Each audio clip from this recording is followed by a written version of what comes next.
Amici e amiche, come promesso, in questo nuovo video andiamo a fare un tutorial di lettura di un tema natale. Però prima ancora andiamo a cercare di capire che cos'è e come si ricava un tema natale.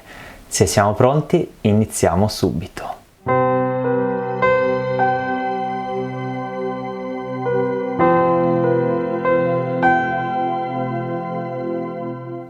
Prima di partire, dato che siamo ancora ai primissimi video su questo canale appena nato, io sono Elvio, ho un altro canale in cui parlo di crescita personale e spiritualità che si chiama Spiragli di Luce.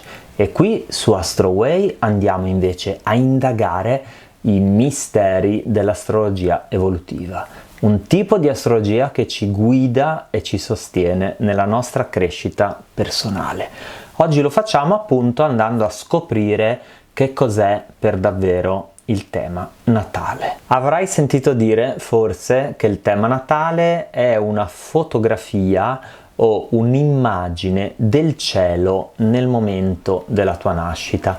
Ma esattamente che cosa significa che è un'immagine del cielo? Io non credo ad esempio che significhi questa cosa qui. Vuoi vedere un'immagine del cielo? Beh, te lo faccio vedere. Questa è un'immagine del cielo. No, direi proprio che non si tratta di questo e per capire cosa intendiamo con immagine del cielo abbiamo bisogno di andare un po' più lontano, di addentrarci un po' più nelle lontananze del cosmo. Abbiamo bisogno nello specifico di alcuni oggetti cosmici come la Terra e il Sole e di alcuni concetti. Il primo è il concetto di eclittica. L'eclittica è quel tragitto apparente che il Sole compie nel cielo in un anno e so che detto così potrebbe non voler dire molto, quindi amici e amiche cerchiamo di andare a capirlo e lo faremo grazie a una serie di immagini e a una serie di animazioni. Partiamo da una prima immagine semplice in cui vediamo i pianeti.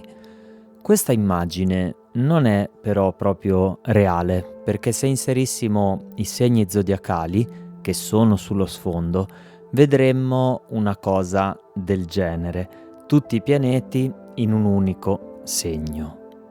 Prendiamo allora un'immagine un po' più realistica, come se volassimo a bordo di una navicella spaziale sopra al sistema solare, guardandolo dall'alto. Se inseriamo la ruota dello zodiaco, ecco che adesso iniziamo a vedere ciascun pianeta nel proprio segno. Solo che i pianeti si muovono, giusto? Andiamo quindi ad animare l'immagine. Nell'animazione vediamo il moto di rivoluzione dei vari pianeti intorno al Sole. Si può notare anche a occhio nudo, tra l'altro, come alcuni siano più veloci di altri. Ma dove si trovano esattamente le costellazioni dello zodiaco? Adesso le andiamo a scoprire grazie proprio al concetto di eclittica.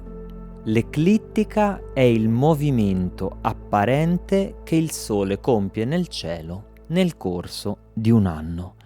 Ed è proprio lungo il percorso dell'eclittica che il Sole passa da una costellazione all'altra dello zodiaco.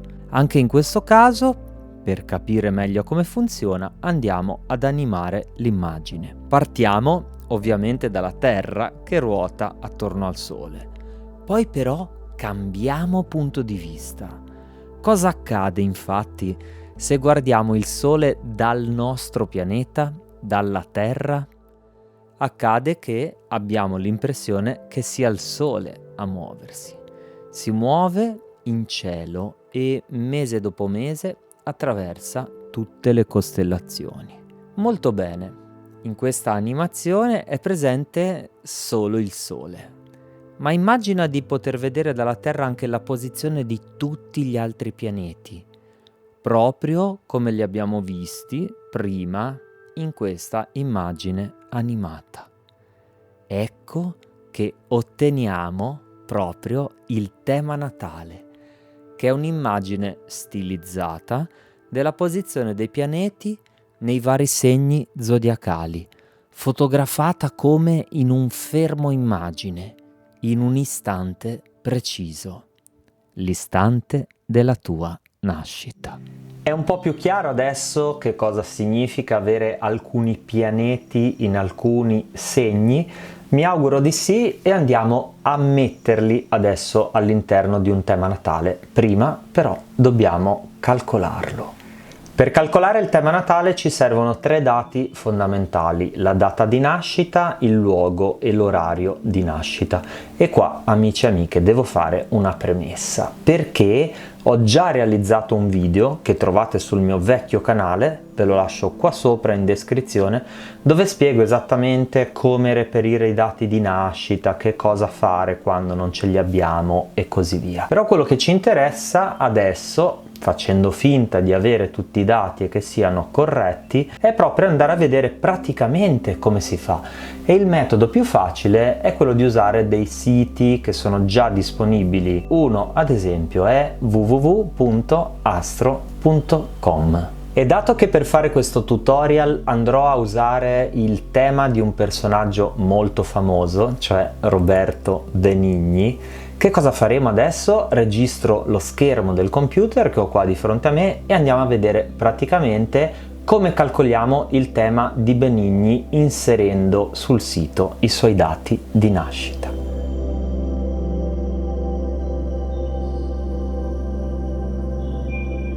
Ok, siamo su astro.com, andiamo a cliccare nel menu, poi selezioniamo questa sezione oroscopi gratuiti, andiamo a selezionare disegni, calcoli, dati e a quel punto selezioniamo tema natale e ascendente.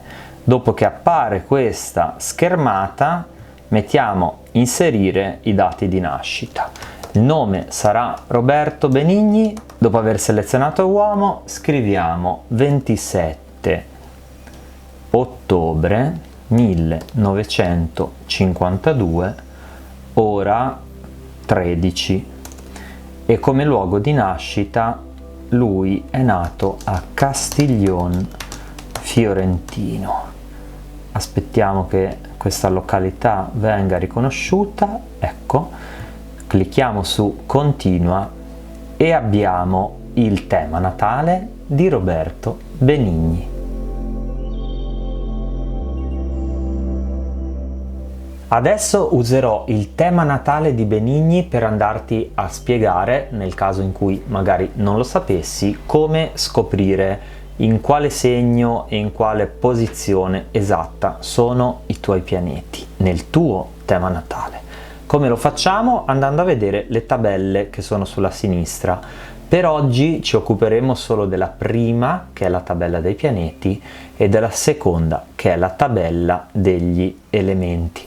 Partiamo proprio da quella dei pianeti, che è in realtà molto facile da leggere.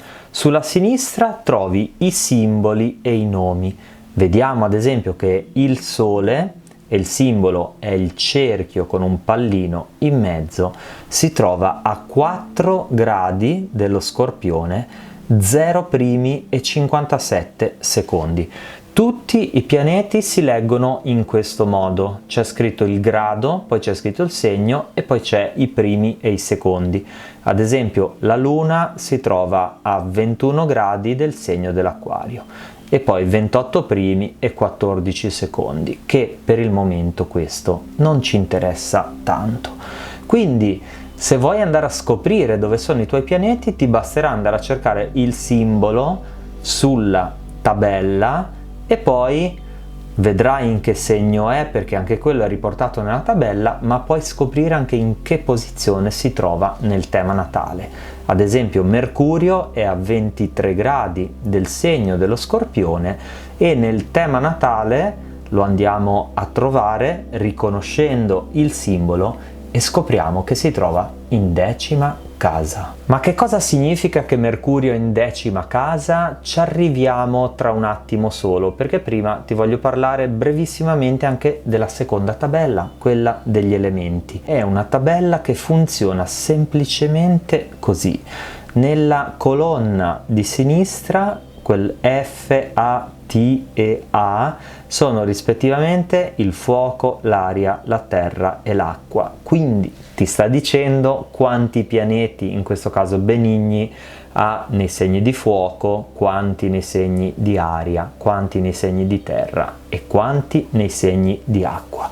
Nel tema natale di ciascuno di noi, questa tabella ci aiuta a capire qual è la prevalenza. C'è più acqua, c'è più fuoco, c'è più terra o c'è più aria? Detto questo, andiamo a capire meglio quali sono le parti che costituiscono un tema natale, che sono essenzialmente 4: i segni zodiacali, le case astrologiche, i pianeti e gli aspetti.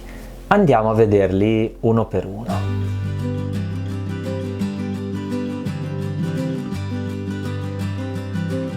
Per cercare di capirci qualcosa andremo a vedere questi 4 elementi in modo separato, uno alla volta, e per farlo ho riportato il tema di Benigni su Canva. Quindi sto di nuovo registrando lo schermo e adesso andiamo a vedere una per una queste figure. Nella prima vediamo il tema natale tutto insieme, quindi qua vediamo i segni zodiacali, le case, i pianeti e gli aspetti. E infatti è piuttosto complesso. Nella seconda figura, quella che vedi sotto, cosa ho fatto? Praticamente ho tappato la parte centrale in modo da isolare i segni zodiacali. A proposito, se per caso non conosci i simboli dei segni zodiacali, quelli sono in realtà molto famosi, li trovi un po' dappertutto sul web e ti farò comunque apparire anche qua di fianco una grafica in cui li trovi tutti e 12. Quindi dopo non dovrai fare altro che andare sul tema natale e riconoscere ognuno di questi simboli a quale segno corrisponde. Molto bene, a questo punto andiamo a fare un'operazione grafica e creiamo ancora un'altra figura e cerchiamo di andare a mettere in evidenza le case.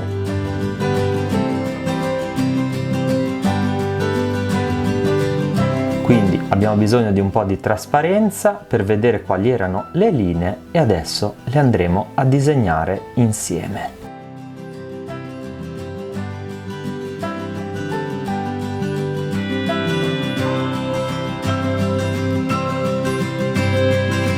E adesso possiamo andare a numerarle da 1 fino a 12.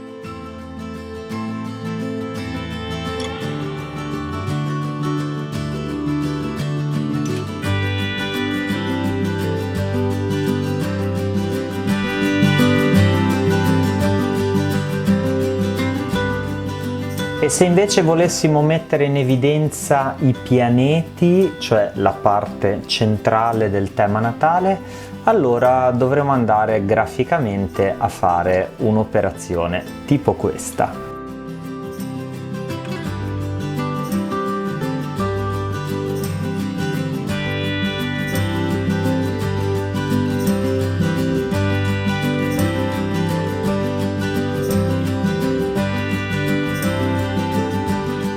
Ok, c'è rimasta qualche sbavatura, ma ho escluso i segni zodiacali in modo da poter mettere meglio in evidenza i pianeti, le case e gli aspetti che sono appunto all'interno del cerchio. E per averlo ancora più chiaro andiamo a dare qualche nome ai pianeti, iniziando dai primi 4. Faremo Sole, Luna, Mercurio e Venere.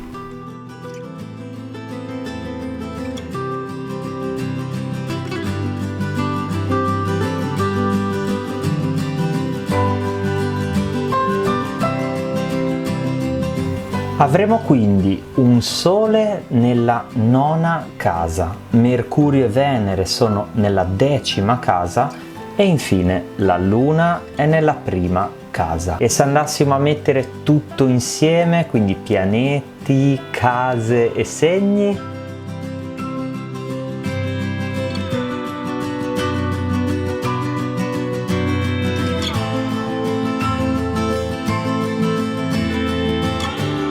perfetto, avremo quindi un Sole nel segno dello Scorpione e nella 9ª casa, Mercurio sta in 10ª casa nel segno dello Scorpione, mentre Venere è in 10ª casa ma nel segno del Sagittario.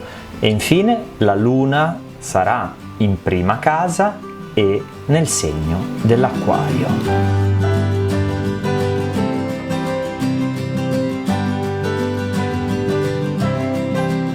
Per capire a fondo la differenza tra i segni e le case ci vuole probabilmente una vera e propria scuola di astrologia, però intanto proviamo a dare una prima idea.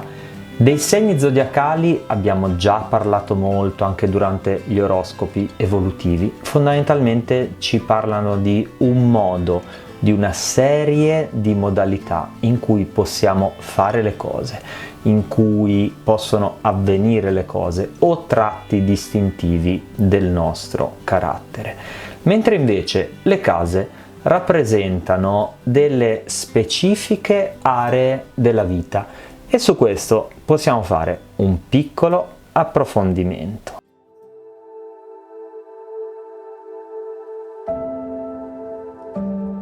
Facciamo una carrellata sui significati principali delle 12 case. Dico significati principali perché pensate che anche su questo argomento si potrebbe parlare tantissimo. Comunque abbiamo già realizzato un webinar, un corso online e alla fine di questa parte vi darò tutti i riferimenti. Per adesso guardiamo la figura e partiamo dalla prima casa. Questa figura è molto schematica e nella prima casa ha messo solo identità. Diciamo che si riferisce la prima casa in generale all'io. Effettivamente sì, al senso di identità, a come noi ci percepiamo, a quello che nella spiritualità si chiama ego o personalità. È un settore che ci aiuta ancora meglio a comprendere come siamo fatti, ma anche chi, cosa e come possiamo diventare, come possiamo trasformarci. Passiamo poi alla seconda casa che riguarda il valore, ma soprattutto nel senso pratico delle cose. C'è qualcuno che la chiama anche casa del denaro. Quindi se vogliamo vedere che rapporto abbiamo con i soldi, se riusciamo a guadagnarne, quanti riusciamo a guadagnarne, se li guadagniamo e poi li perdiamo e così via, possiamo andare a vedere i pianeti che sono in questa casa, possiamo andare a vedere i segni che sono in questa casa e così via. Ma proseguiamo e diamo un'occhiata alla terza. Qua c'è scritto comunicazione ed effettivamente è, diciamo, il significato principale della terza casa, il comunicare, il parlare, lo scrivere, ma anche l'ascoltare, che a volte viene dimenticato, invece l'ascolto fa ovviamente parte della comunicazione. E poi questa è una casa molto ricca, è un settore in cui ci sono tanti altri significati. Possiamo vedere il rapporto che abbiamo con l'ambiente circostante, con cugini, fratelli e anche con viaggi di breve durata ed altre cose ancora su cui poi magari torneremo. La quarta casa, qui schematizzata con home, è sì la casa della casa, però riguarda in particolar modo la famiglia, quindi il rapporto con la nostra famiglia, sia quella di origine ma anche con la famiglia di elezione, quella che poi scegliamo di avere. È il rapporto con le nostre origini, col nostro albero genealogico e anche col territorio in cui siamo nati e cresciuti. Passiamo poi alla quinta, che è una delle mie case preferite perché è un settore della vita che riguarda la creatività. In questo settore quindi c'entra tutto ciò che è creativo e anche tutto ciò che è giocoso, tutto quello che riguarda il gioco, il divertimento, anche nel senso della sessualità, quelle relazioni magari più leggere, quelle avventure di una notte, quelle avventure divertenti, non ancora i rapporti di lunga durata che arriveranno tra poco, tra un paio di settori. La quinta casa è la casa, diciamo, dell'espressione, della creatività, del gioco. Rientrano in questo settore anche gli sport. Troviamo poi la sesta casa che è associata alla Vergine. Non ho ancora citato i segni, ma a ogni casa è associato un segno.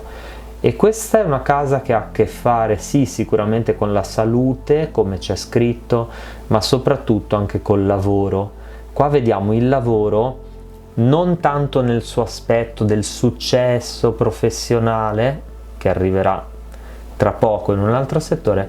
Questo è proprio l'aspetto lavorativo un po' più terra-terra, cioè le operazioni che compiamo nel lavoro, quindi come siamo fondamentalmente quando lavoriamo e quale sarebbe, domanda evolutiva, per noi il miglior approccio col lavoro, il miglior modo di lavorare. Passiamo quindi alla settima casa, la casa delle relazioni, infatti associata alla bilancia, e questa è una casa che ha molto a che fare anche proprio col matrimonio, non solo nel senso, diciamo, del vero e proprio matrimonio, che in teoria può durare anche un giorno, perché potremo anche divorziare il giorno dopo o comunque separarci il giorno dopo, ma no, questa è proprio la casa dei rapporti di lunga durata, indipendentemente dal fatto che se poi due persone sono o non sono sposate. Matrimonio in un senso, diciamo, filosofico del termine, quando due persone sono unite da un legame molto forte, quindi ci parla di come viviamo questi legami molto forti, e poi anche altri significati come le relazioni con i gruppi, la giustizia e così via.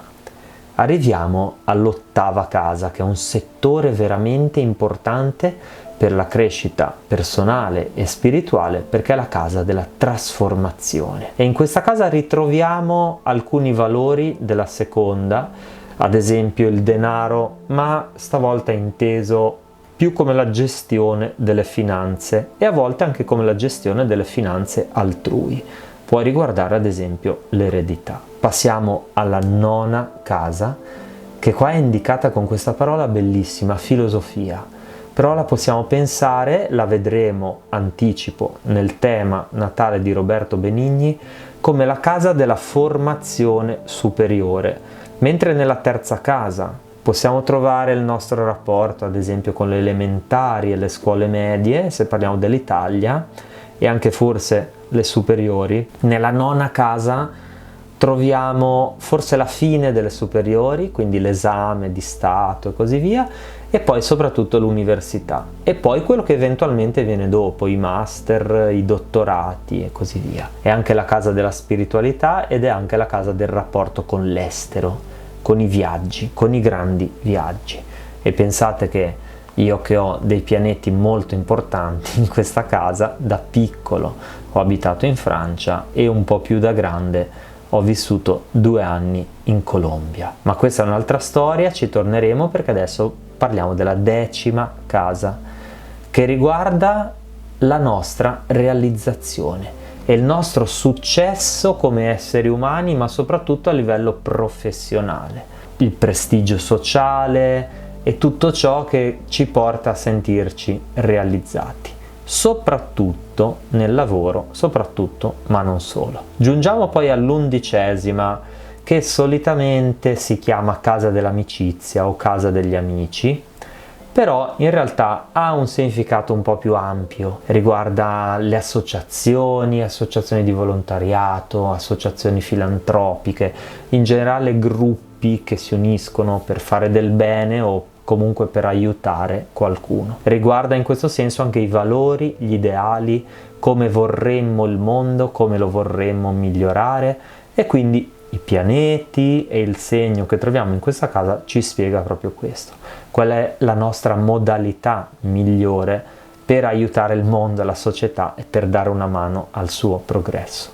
Siamo arrivati quindi all'ultima delle case, la 12ª, associata infatti all'ultimo segno, i pesci, che qua è chiamata casa della morte, della rinascita, ma io solitamente la chiamo casa dell'infinito o casa dell'oltre, perché secondo me è proprio il modo migliore per riuscire a comprendere questo settore. La 12ª ci spiega come noi ci rapportiamo a qualcosa che sta al di là di un limite, ed effettivamente spesso viene associata proprio a questi valori come la morte, come l'aldilà, perché è forse il limite più grande che abbiamo, quello tra il mondo tangibile e il mondo intangibile, tra il mondo materiale e il mondo spirituale.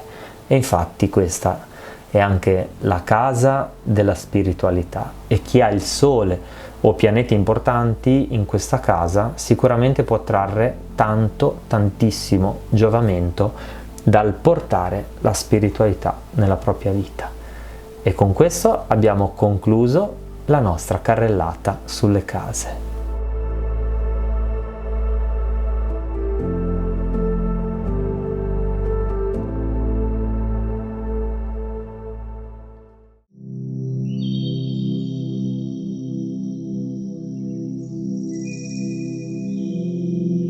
I pianeti rappresentano invece una specifica funzione della vita. Andrebbe oltre gli scopi di questo tutorial vederli tutti uno per uno, è veramente complesso, però amici posso fare due esempi che a parer mio sono gli esempi più facili da comprendere e che così ci possono dare un'idea. Un primo esempio è Mercurio e un secondo esempio è Venere. Partiamo proprio da Venere, che rappresenta il mondo delle relazioni. Quando ad esempio andiamo a leggere Venere nel tema natale di una persona, ci dirà come questa persona vive le relazioni, con anche tutte le sfide, con anche tutte le opportunità, e il segno ci dirà la modalità in cui questa persona si rapporta agli altri e anche quello che cerca nelle relazioni e così via. Se invece andiamo a vedere Mercurio, ho fatto questi due esempi perché i pianeti remoti sono quelli un po' più complessi da comprendere, Urano, Nettuno e così via, mentre invece quelli vicini a noi sono anche un po' più facili da acchiappare come significato. Se Venere è le relazioni, Mercurio è la mente e la comunicazione. Quindi anche in questo caso il segno in cui si viene a trovare, la casa in cui si viene a trovare, ci dice qual è il modo di comunicare della persona e, attenzione, a livello evolutivo ci dice anche qual è il modo migliore di comunicare per la persona. Quindi ad esempio ci potrebbe anche far comprendere che cosa possiamo migliorare nella nostra comunicazione. Ragazzi, adesso stacco perché sono un po' stanco e mi piace fare i video quando comunque sono riposato, quando sono sul pezzo. Questo è un tutorial piuttosto complesso che richiede più giornate, quindi riprenderò probabilmente domani a registrare, ma colgo l'occasione di questo stacco per ricordarvi che ogni giovedì su Astroway troverete un nuovo video. Quindi se non ve li volete perdere, vi suggerisco assolutamente di fare due cose: A, di iscrivervi, e B, di cliccare sulla campanella e attivare tutte le notifiche. Detto questo, vi do un abbraccio e proseguiamo molto presto. Amici e amiche, come promesso, ben ritrovati. Proseguiamo oggi esattamente da dove ci eravamo lasciati. Dovete sapere che io ho già riascoltato tutto il materiale che ho girato l'altra volta. Direi che siamo a cavallo per ora e che c'è forse però una domanda che potrebbe ronzare in testa a qualcuno. La domanda è: sì Elvio, ma degli aspetti non ne parliamo? Ovvero delle quadrature, delle opposizioni, eccetera eccetera, non ci dici nulla? Allora ragazzi, vi spiego come ho pensato di organizzare il discorso, partendo da una premessa: che gli aspetti sono la parte dell'astrologia assolutamente più complessa in assoluto, quindi ci possono volere addirittura anni per riuscire prima a interiorizzarli e poi a interpretarli. Allora mi sono detto: o non ne parliamo affatto per adesso, oppure bisognerebbe parlarne ma in modo molto approfondito e verrebbe un video addirittura più lungo del tema natale stesso solo per parlare di questo argomento. Credo che si possa fare una via di mezzo, cioè oggi proviamo a introdurre l'argomento aspetti e poi magari in futuro, se volete, ci torneremo con un altro video.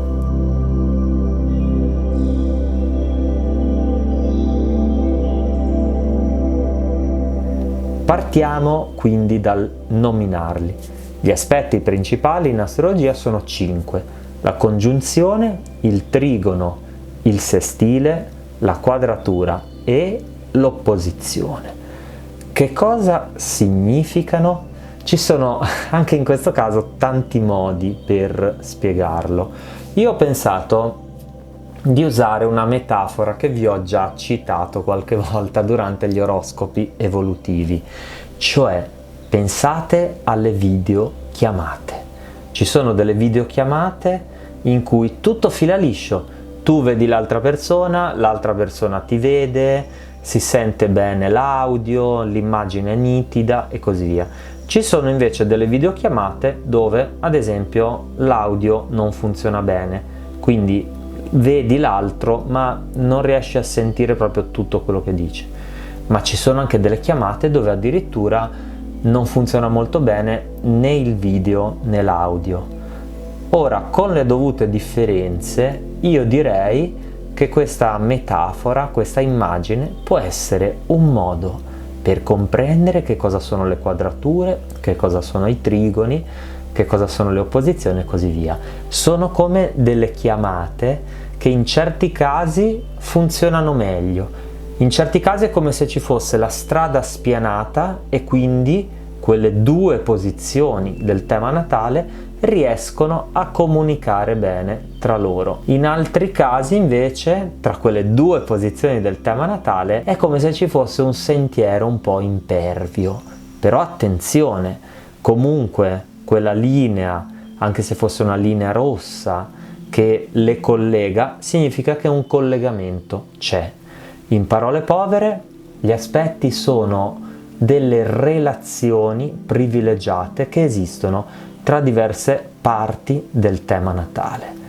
E come si fa quindi a interpretarle? Come vi dicevo, non lo potremo fare in questo momento perché richiede tutta una serie di basi e di nozioni che in questo momento non ce le abbiamo, però quantomeno possiamo nominarle, giusto per avere un'idea. Diciamo che ad esempio in un tema natale potremo avere Venere in Sagittario nella nona casa. Cosa dobbiamo fare? Dobbiamo prima analizzare questa posizione, quindi sapere che cosa significa Venere, sapere come agisce il Sagittario e sapere infine anche a quale ambito della vita corrisponde la nona casa. Una volta che lo sappiamo e mettiamo tutto insieme, ecco che troviamo una linea che collega questa posizione di Venere a Urano in Gemelli nella terza casa. Che cosa faremo? Quando avremo tutte le conoscenze, andremo a prendere i significati di Urano, andremo a vedere qual è il modo dei gemelli di esprimersi e quindi scopriremo cosa significa Urano in Gemelli e poi andremo a mettere tutto questo nel settore della vita che corrisponde alla terza casa. Benissimo, dopo che abbiamo fatto una cosa, quindi scoperto il significato di Venere, scoperto il significato di Urano, vediamo che sono in opposizione tra loro e quindi il significato A, Venere, sappiamo che è connesso in qualche modo al significato B. Come sarà connesso? Questo appunto sarà oggetto di qualche video del futuro. E adesso, amici e amiche, proseguiamo con il nostro tema natale.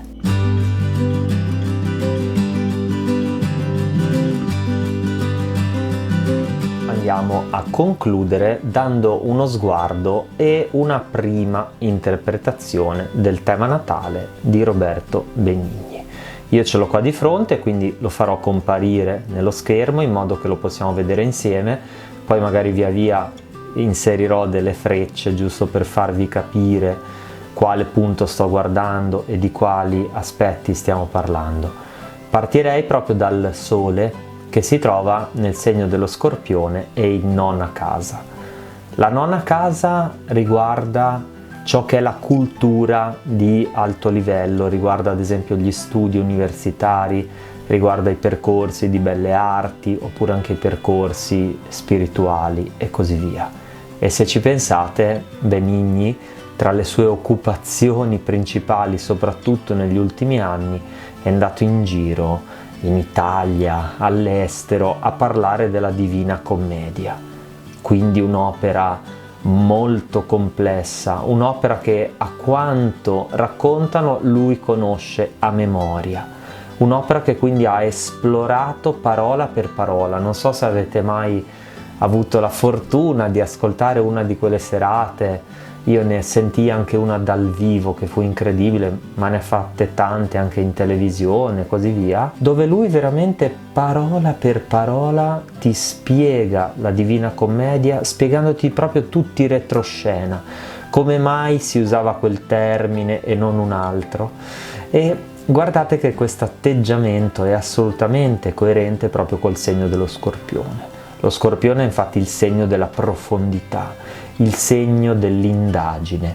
Tra i suoi archetipi ha proprio quello dell'investigatore, il detective. In senso lato, allargando un pochino questo significato, significa proprio andare a scavare nelle cose, andare a cercare di comprenderle. Inoltre, la nona casa ha a che fare anche con l'estero, con il viaggio, e in qualche modo diciamo che i suoi film, che la prima cosa che mi viene da dire è che ha fatto sempre delle collaborazioni anche con paesi magari vicini come la Francia, però in un certo senso poi i suoi film sono arrivati ancora più lontano, sono arrivati ad esempio a vincere gli Oscar, e lui si è sempre lanciato in queste avventure internazionali. Quindi un Sole in nona casa sicuramente si sposa molto bene con questo tipo di esperienza.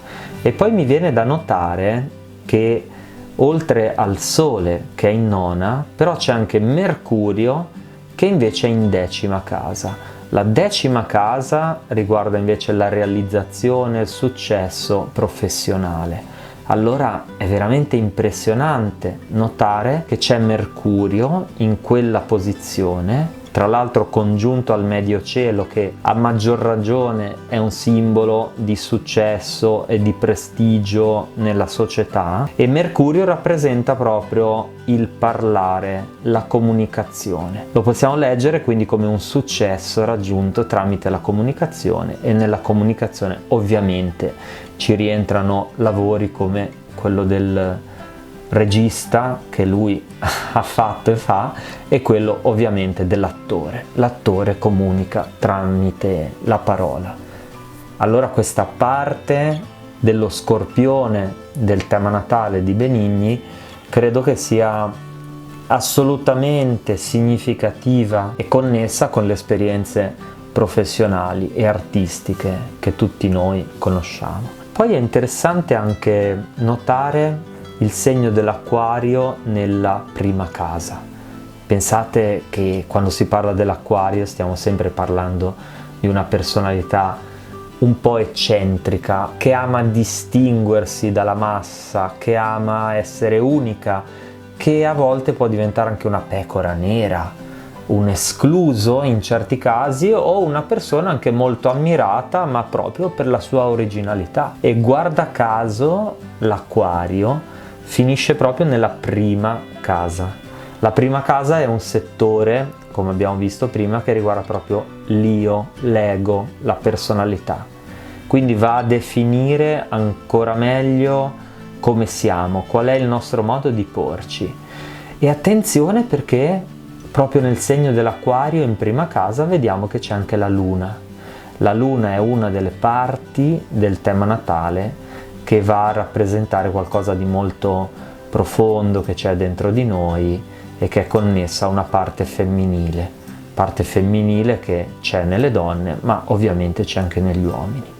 E nel caso di Roberto Benigni io sicuramente, almeno dal mio punto di vista, noto una certa femminilità intesa appunto come un modo di parlare che è sicuramente estroso, appunto come l'Acquario, è sicuramente originale come l'Acquario, ma è anche molto dolce, quando sa e vuole usare parole dolci, parole toccanti, sicuramente lo sa fare. E poi possiamo anche dare uno sguardo al fatto che Venere è nella decima casa, e quando è Venere nella decima casa possiamo fare questo collegamento che non è neanche troppo complesso. Venere rappresenta le relazioni della nostra vita, la 10ª casa rappresenta il successo e la realizzazione.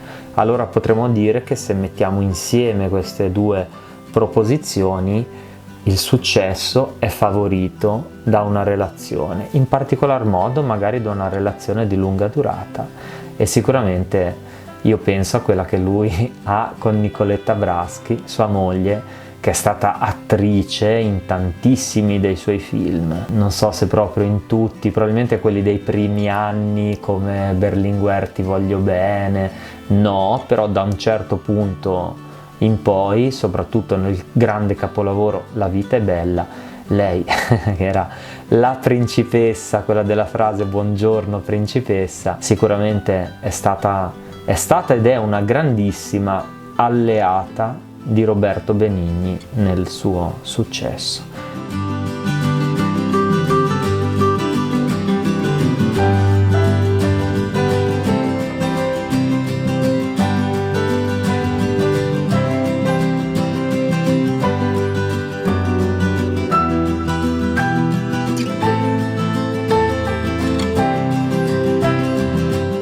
Ecco amici, io direi che per oggi può bastare, almeno per questo tema. Ovviamente ci sarebbero tante cose in più da dire, ma quello che volevo fare oggi era giusto dare uno sguardo di massima, giusto per dare un'idea di cosa possiamo leggere all'interno di un tema natale. Vorrei anche condividere con voi questa cosa, che nonostante per ora non ne ho parlato qui su Astroway, perché il canale è nuovo, quindi reputo che prima ci siano cose più importanti di cui parlare, però dovete sapere che io mi interesso di astrologia ovviamente da tantissimi anni, molto prima di aprire questo canale, e in questi ultimi anni, a partire dal 2017 in poi, quindi sono già un bel po' di anni, ho interpretato tantissimi temi natali.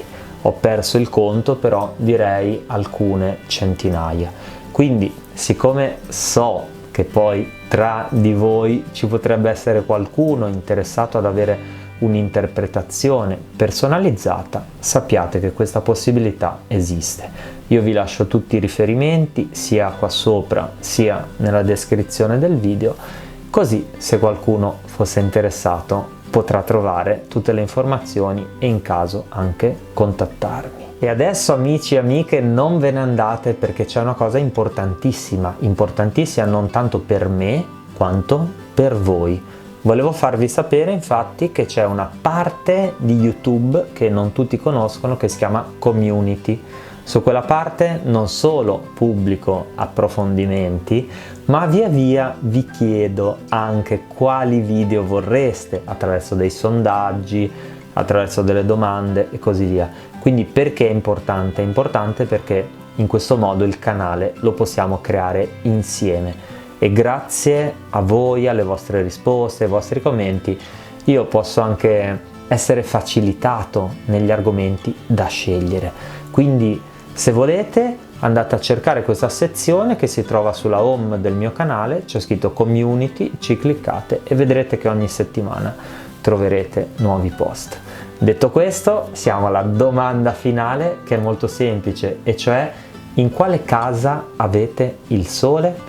Vi avevo già chiesto appunto di che segno siete, qual è l'ascendente, adesso aggiungiamo anche questa nuova informazione. Chi non sapeva come si calcola il tema natale, adesso c'è la parte in cui l'ho spiegato, sarà molto semplice, basta calcolarlo e poi potete tornare su questo video e lasciare un commento con scritto in che casa è il vostro sole di nascita. E detto questo amici, io direi che per oggi è proprio tutto. È stato un piacere anche questa volta passare questo tempo insieme. Io sono Elvio e vi mando un grandissimo abbraccio pieno di spiragli di luce.